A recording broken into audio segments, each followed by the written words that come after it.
Well, good morning. I am so grateful for the opportunity to come up here and give the message, a message about what it is to be vulnerable.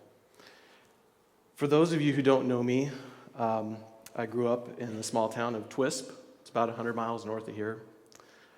I'm a child of the 80s. I grew up listening to music like Rush and U2 and Van Halen, and watching movies like Stand By Me and Goonies. I just love that stuff. The 80s is great. Anyway, I grew up in a log home out on a ranch with 4 siblings. There's the oldest is my sister Pam, and then my older brother Jim, and then me, and then my younger brother Andy, and my youngest half-brother Brett, who a lot of you know here at church. That's a picture of me and Andy when we were kids. Actually, funny thing, so Brett hadn't even been born yet when that picture was taken. And my parents, when they would go out, they'd leave Jim, my older brother, to watch Andy and I. And let me just say, that was not his most favorite thing to do.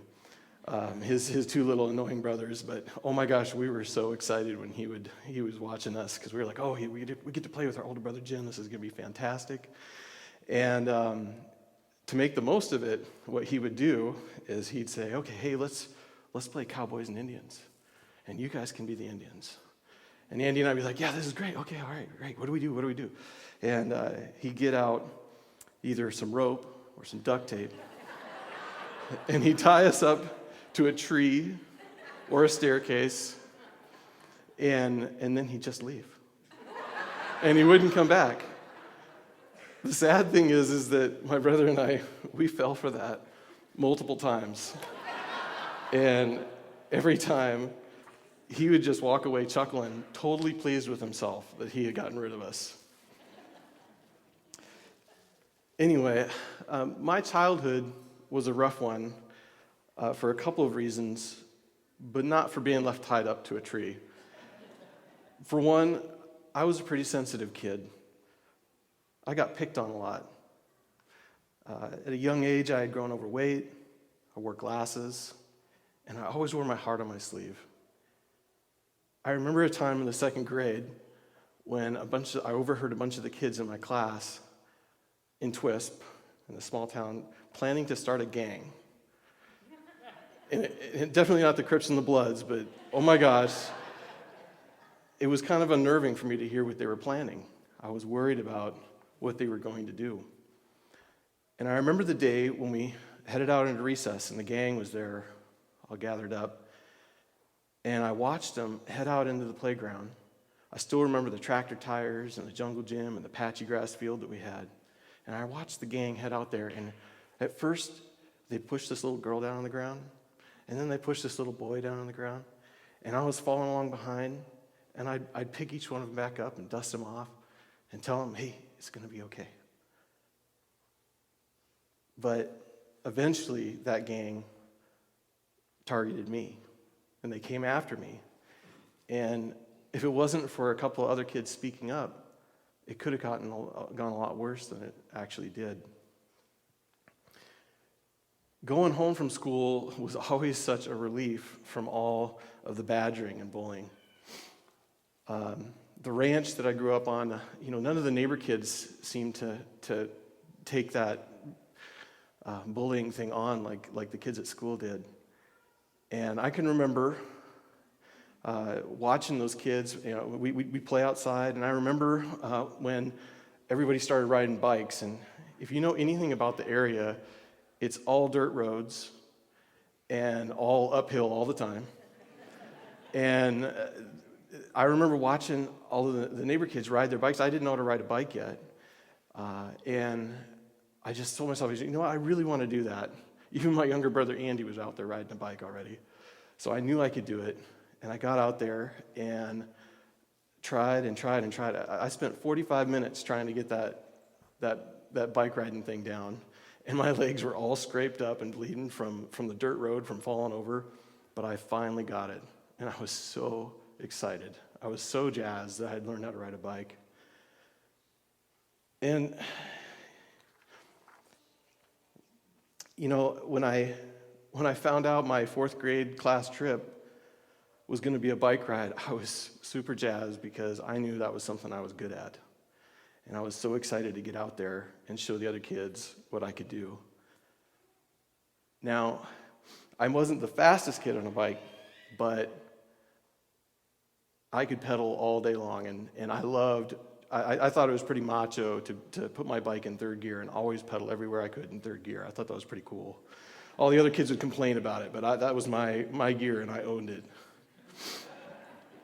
Anyway, so we all piled on the bus for this bike trip, and I remember my teacher, Mrs. DeBrillier, she ushering us all on the bus, and we had thrown our bikes in the back of some pickups, and we headed out, and we went to one of the few places in the valley where there was a long stretch of flat paved road. And we all piled out, got on our bikes, and started pedaling.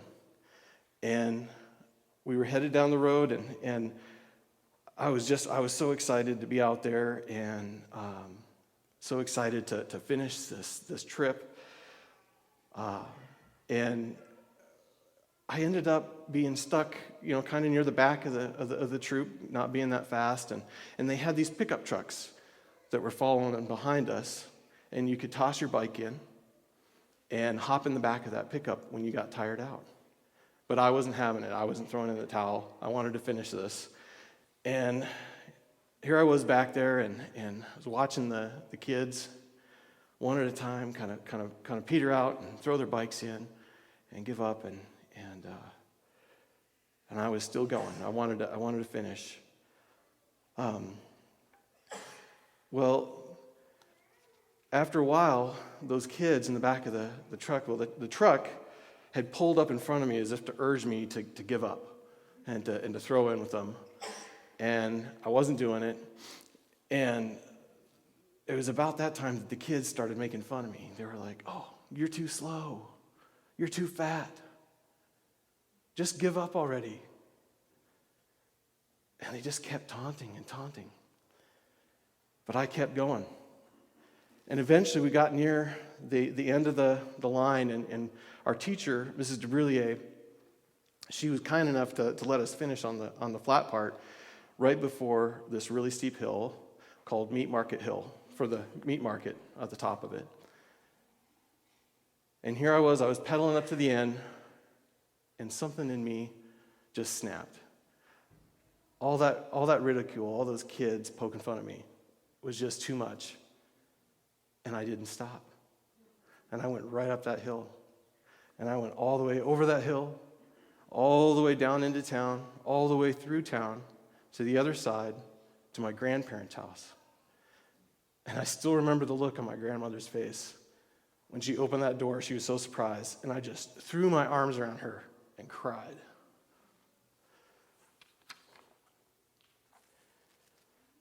You see, while I was growing up, I bought into what those kids said about me. I took what they said to heart. And on top of the constant ridicule at school, my parents were going through a divorce.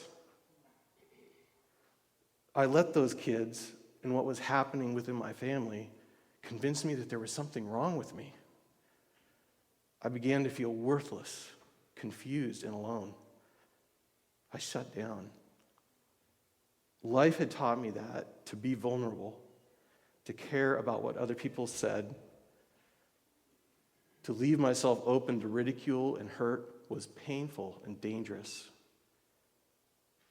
I believe that life and experiencing hardship has taught a lot of us to steer clear of vulnerability. It's a weakness after all, isn't it? I have to say that leading our internet connection group has been such a blessing to Jeanette and I. I'm so thankful that God has given us the opportunity to help equip other parents and families to help protect their loved ones in the home. One of the best things about our group has been being able to share our struggles with one another. We've learned a lot about how our faith is still relevant in a world full of technology. What came as a surprise to Jeanette and I was that our internet safety group was just as much a group about parenting as it was anything else. Parenting kids in a modern world is different. Many of us don't put a lot of thought into it. It's way easier to turn a blind eye to the reality that we all know. The reality that everything on the internet, good or bad, healthy or unhealthy, is literally at our fingertips and our kids' fingertips. Here are some eye-opening facts to consider.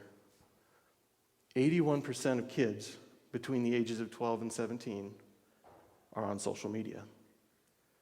More than half, 54% of them, would say that their parents should be worried about what's going on social media. Nearly 1/3 of the internet is pornography. You think about all the information that's out there, all the books, the videos, the websites, everything out there. Nearly 1/3 of it is pornography. And this one really gets me. 1 in 10 kids under the age of 10 will be exposed to pornography, whether it's at home, at a friend's house, or even on the school bus. As parents, just the thought of running through this internet minefield can be overwhelming. But we have to do something. I want to encourage you, if you're thinking about it, to come to our group. We'd love to have you.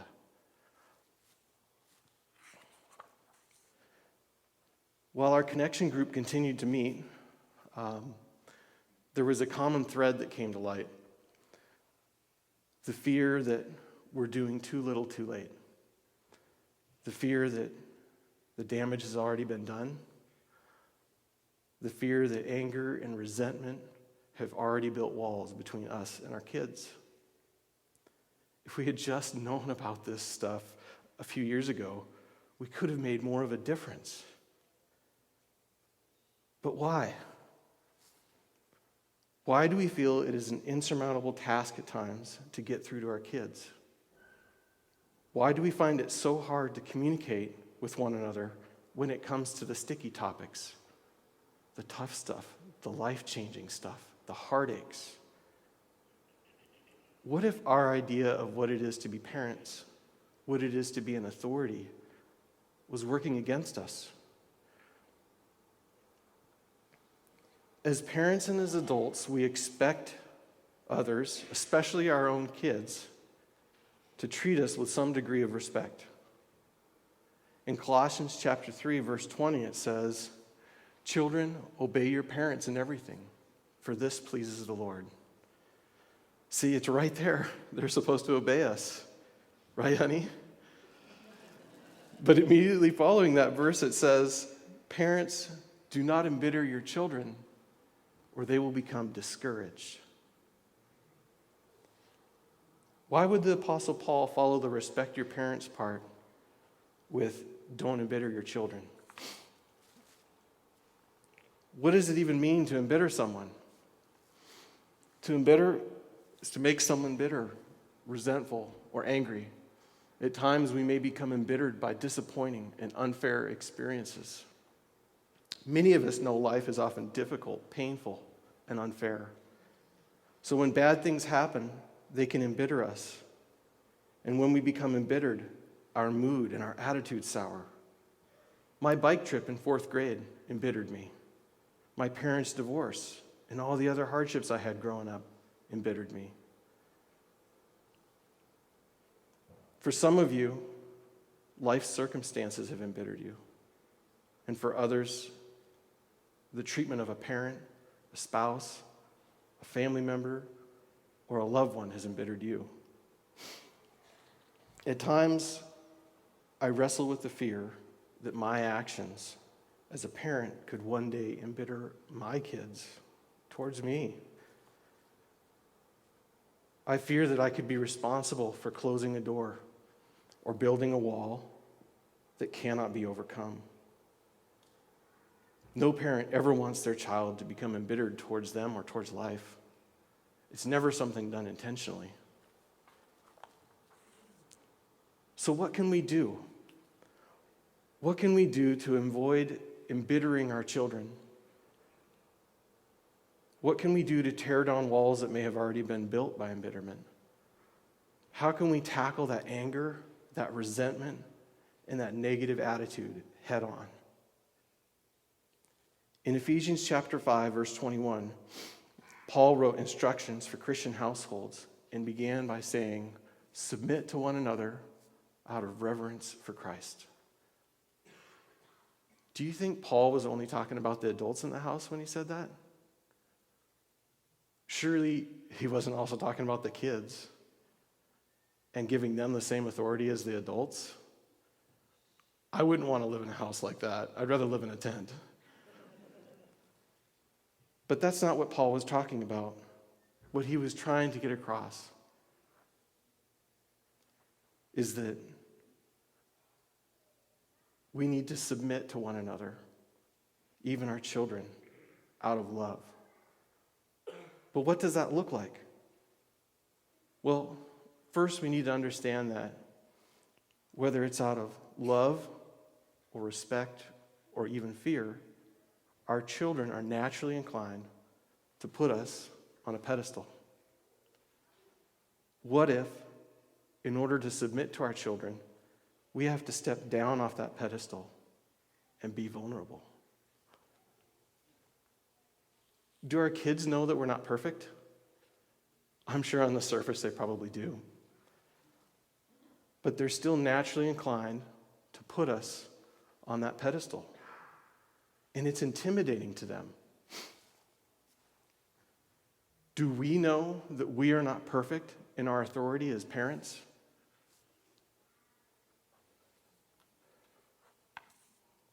Does anyone know who the perfect authority is? Yeah, Jesus.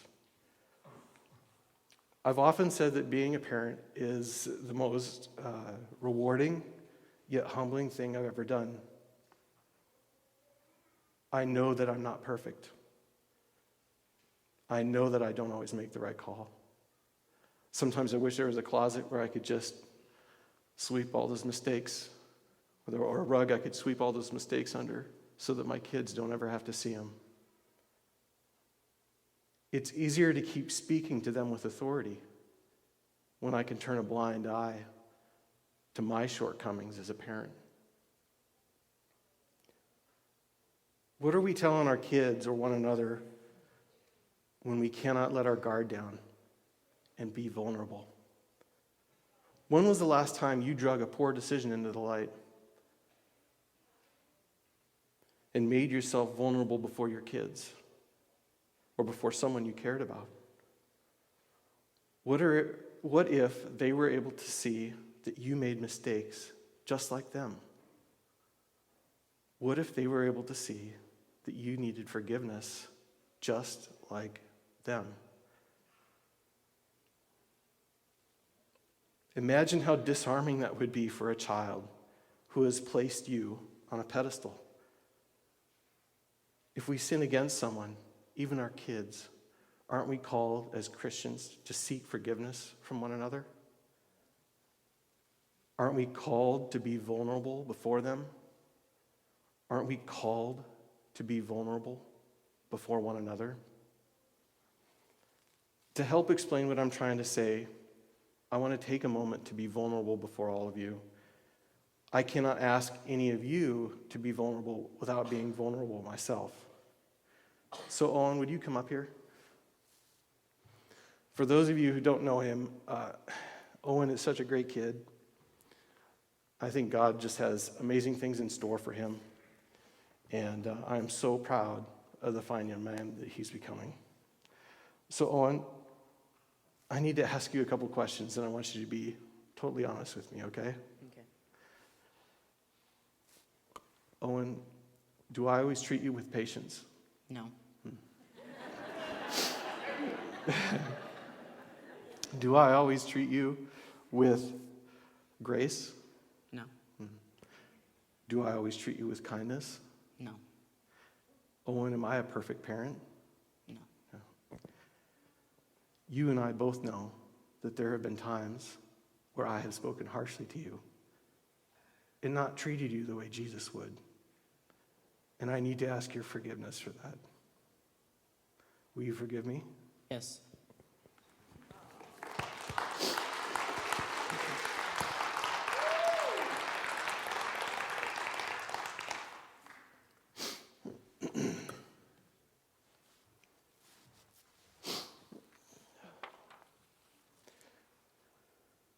So why is it so important that we be vulnerable?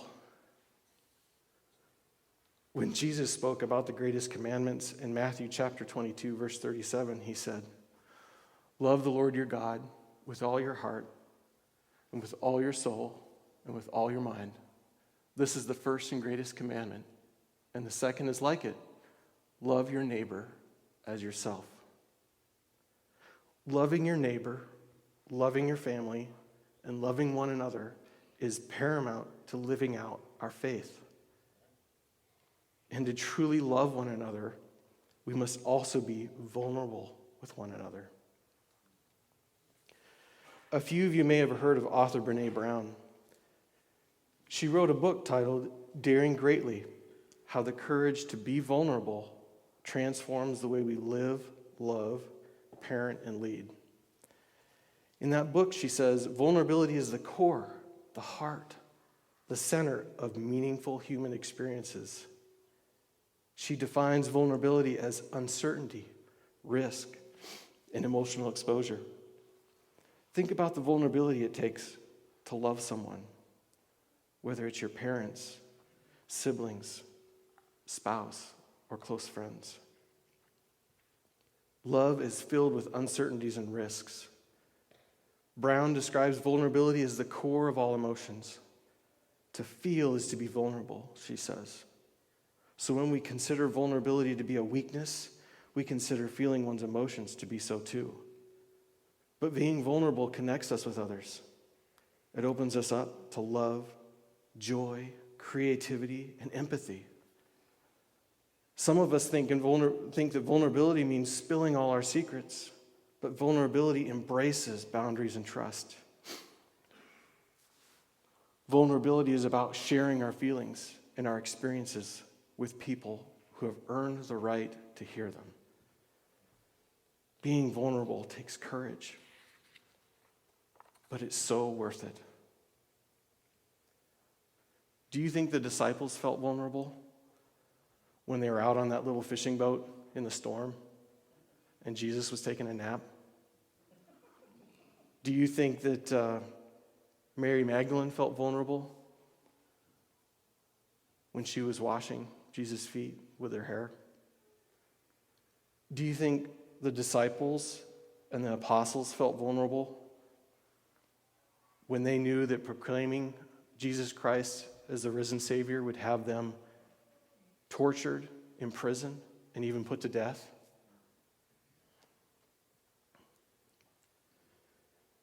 If you stop to think about it, the Bible is full of believers who made themselves vulnerable before God, before Jesus, and before one another.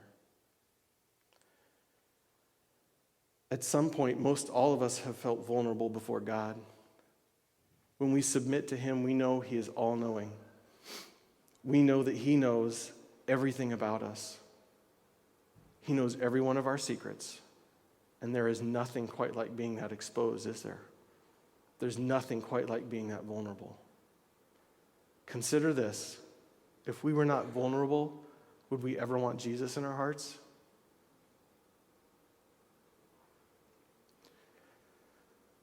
So I want to kind of conclude by saying that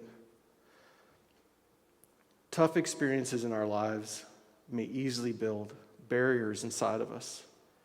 Many of us have had rough childhoods. Many of us have suffered from ridicule, broken relationships, and countless other hardships. There are families out there where expressing your feelings is unthinkable. Many of us have been in or are in relationships where communicating the real stuff is terrifying. You know, my daughter Malia can be a real handful sometimes, but I just love her to pieces.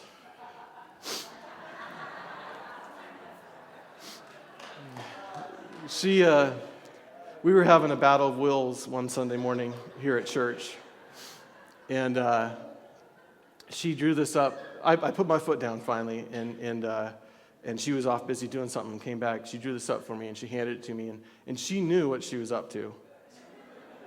And she was trying to get a real nice response out of me, but it said something totally different to me.